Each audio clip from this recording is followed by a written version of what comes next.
Graças e paz, pessoal. A gente está aqui no Uni 17 e a gente está junto com a missionária Andréia Vargas, que a gente tem o prazer de estar conhecendo. Ouvimos uma ministração dela muito boa, a juventude foi muito edificada e ela faz parte de uma agência missionária chamada Missões Avalanche. Você quer dar um oi pro pessoal, André? Oi, gente. Muito prazer, tá? Obrigada por estar aqui com vocês. E nós vamos ter um bate-papo aqui sobre alguma questão aqui que a gente falou. Estou aqui aberta para aquilo que precisar. Que bom, que bom. Muito bem, pessoal. A gente está com algumas perguntinhas aqui. A gente acredita que vai abençoar muito para você que está, assistindo.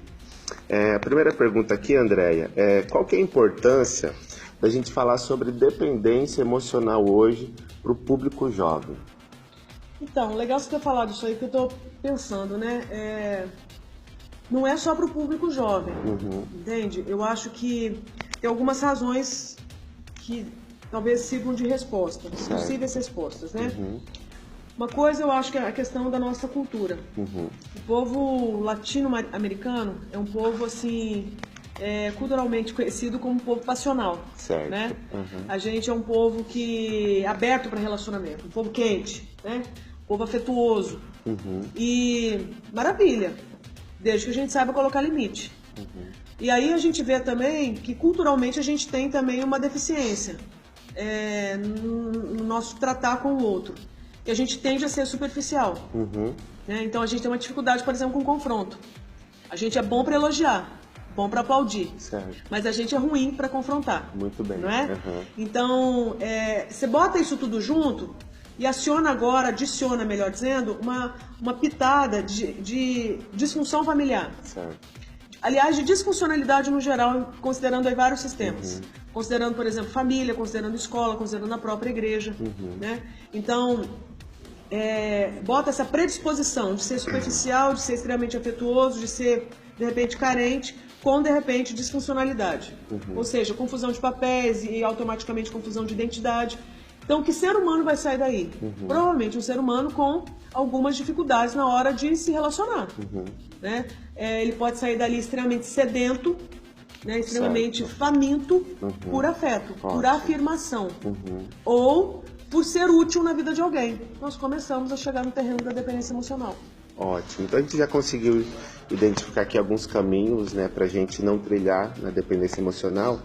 Só que lá na sua palestra, Andréia, você citou dois exemplos que chamou muito a nossa atenção e que eu acho que vale a pena a gente transmitir também para o pessoal que nos acompanha. Você falou das pessoas que são consideradas como tampa e outras como garrafa. Que pessoas são essas? Então, essa história começou porque sempre que eu ia falar de dependência emocional, eu ia falar, por exemplo, em alguma igreja, sempre me dava uma garrafinha de água mineral. Né? E eu precisava de uma ilustração, porque nós estamos falando, por exemplo, de uma situação subjetiva. Então, uma coisa é você falar, por exemplo, sobre a violência sexual, sobre o abuso sexual. Então, isso é extremamente pontual.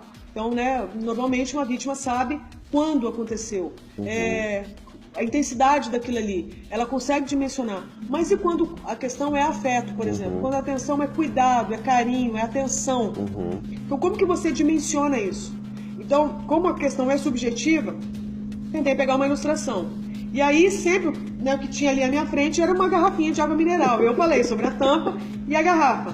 A tampa fazendo alusão à pessoa que se vê como muito pequena, como muito refém, como frágil, como eternamente fraca. Problema, por quê? Porque é uma pessoa que acredita numa mentira, de que ela sempre foi e sempre será fraca e dependente de alguém mais forte. Então, é uma pessoa carente? É. Mas, em contrapartida, você vê que essa pessoa costuma sempre se associar a uma pessoa não tampa, mas a uma pessoa garrafa.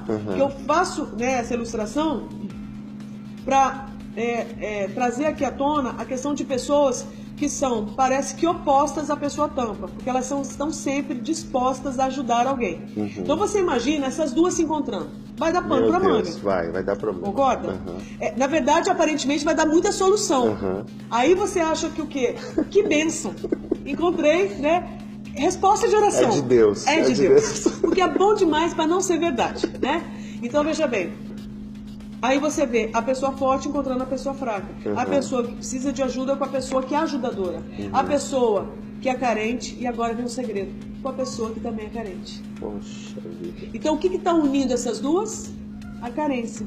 E aí começa o problema, porque o padrão bíblico não é carente se associando, e sim pessoas completas. Certo, muito bom, muito bonito o exemplo, muito claro pra gente. Nós também gostaríamos de saber, Andréia, sobre a importância da gente encontrar as pessoas certas no quesito amizade e também na questão da relação de namoro, caminhando para um casamento. Tem uma frase muito famosa que fala bem assim, que a gente precisa encontrar as pessoas certas, senão as erradas nos acharão, né?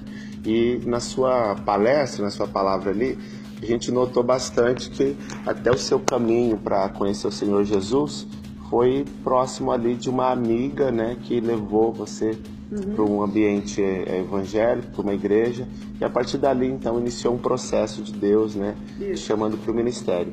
Você poderia falar para a gente sobre a importância de encontrar as pessoas certas?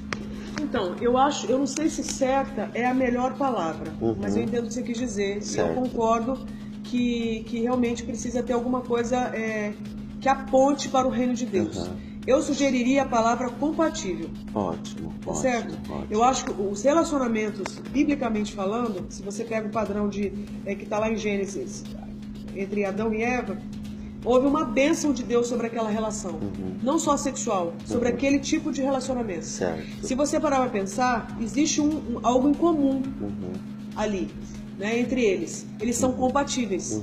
Eles são compatíveis na esfera espiritual, porque ambos receberam o sopro de Deus. Certo. Eles são compatíveis psiquicamente. Por exemplo, eles conseguem estar no mesmo Éden e aquilo ali não virar um inferno. Né? Eles têm prazer de estar juntos. Eles têm prazer de dividir a mesma jornada. Eles têm prazer de receber a mesma missão, de guardar e cultivar o Éden. Né? Então você vê que não é só uma relação de irmão e irmã, mas é uma relação também de amigo e de amiga. Mas você vê que também tem uma compatibilidade física.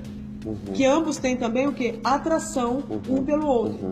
A ponto daquilo ali poder o quê? Se tornar um matrimônio, um casamento. E deles, inclusive, poderem ter relação sexual e ser muito bom para ambos. E eles poderem gerar sua própria descendência. Então, o que eu queria dizer? Que eu acho que essa pessoa certa que você menciona é a pessoa compatível. Entendendo que compatíveis terão problema. Então Adão e Eva eram compatíveis e tiveram problema. Mas é curioso, você não ouve falar do divórcio deles. É verdade. Né?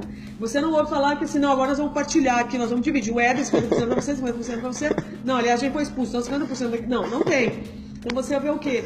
Que mesmo passando por momentos difíceis, eles conseguiram superar as dificuldades. Graças a Deus. Porque eram compatíveis. Entende? Então eu acho que a gente precisa achar pessoas não certas e erradas, porque nós não seremos certos para ninguém e nem todo mundo vai ser errado. Né? Mas eu acho que pessoas compatíveis, e teremos pessoas que são incompatíveis. Perfeito. E a gente tem que saber fazer a distinção entre uma coisa e outra. Muito entre bom. uma pessoa e outra. Muito bom, Andréia. A gente sabe que você trabalha no Brasil inteiro, né, com esse projeto, essa agência missionária, né, Missões Avalanche. Você está até com a camisa aí também, né, fazendo a propaganda aqui. E talvez você está aí assistindo a gente, quer conhecer um pouco sobre a agência. Eu gostaria que a Andréia falasse para a gente tanto a questão de site, as escolas que vocês têm lá. Explica para a gente como que é essa agência. Olha só, o Avalanche foi criado em 2004 lá em Vitória, no Espírito Santo, com o objetivo de capacitar cristãos para desenvolverem projetos na área de enfrentamento de problemas urbanos. Então, o nosso chamado é isso aí, é a gente se envolver com aquilo que ainda tem expressão de sistema babilônico na Terra.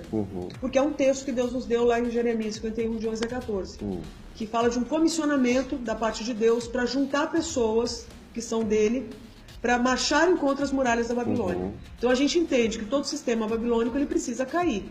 Mas cair para colocar o que no lugar? O reino de Deus. Amém. Então, e onde que o sistema babilônico está instalado? Em diversas áreas da sociedade. Então a gente foi se especializando em algumas áreas, ou a gente foi se especializando em ficar amigo de gente que entende de algumas áreas.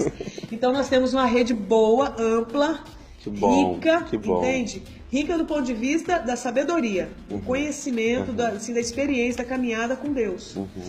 E aí a gente procurou desenvolver alguns eixos de trabalho. O primeiro deles é o treinamento. Então nós temos várias áreas em que a gente atua em termos de treinamento. os nossos treinamentos normalmente acontecem lá em Vitória, na nossa base missionária, e são em período de imersão. São em formato de imersão em período integral. Então a pessoa vem e passa um tempo conosco. Então a gente tem um alojamento, uma estrutura simples, tá certo? Tipicamente de agência missionária brasileira, ok? Então, poderia ser melhor se missões não tivessem tão abandonadas, né? Não tivessem tão abandonadas pela situação da postura do cristão no Brasil. Certo. Poderia ser melhor. E nós cremos que um dia isso vai melhorar, né? Temos essa esperança. Amém. Mas os treinamentos são na área de missões urbanas, sexualidade, aconselhamento em sexualidade, fé e história política, artes e comunicação, dependência química e comportamento de vício, ecologia humana e autocuidado, que é uma escola nova. E também a gente tem a escola, que o ano que vem a gente quer lançar na área transcultural, que vai focar a questão do Islã, animismo e a questão dos refugiados. Muito importante. Isso. Tem escolas que a gente tem que dobrar, né, no primeiro semestre e no segundo, por causa da procura, né, que é o caso de sexualidade e de aconselhamento na área da sexualidade. Mas a gente tem outros eixos de atuação, não só treinamento. Dos treinamentos surgiram o eixo da intercessão, do evangelismo, da intervenção urbana e do aconselhamento. Então nós temos uma base missionária no centro de Vitória, que funciona de janeiro a novembro, a gente para só em dezembro, e aí a gente desenvolve todos esses projetos. A gente desenvolve projetos lá em Vitória, através das nossas escolas e esses eixos todos, como a gente também leva treinamentos. Entende? Então a gente faz escolas móveis, a gente participa de seminários, conferências e tudo mais. Ótimo, muito bom. Então vocês puderam perceber que o trabalho é muito bom, é abençoador, a nossa sociedade precisa muito. Se a gente quiser entrar, tem algum site? Tem. avalanchemissões.org. E aí, a partir dali, você tem contato, né? A gente tá no Face, tá no Instagram, no WhatsApp.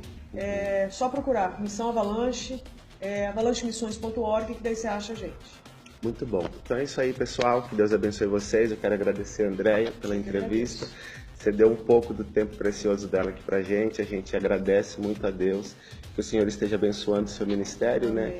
E a gente gostaria de incentivar você. A gente aprova e a gente pede a graça de Deus sobre esse ministério, que você possa conhecer um pouquinho mais e de repente até se envolver. Com certeza. Então tá certo. Obrigado, pessoal. Andréia, obrigado. Obrigada, viu? Deus abençoe. Amém.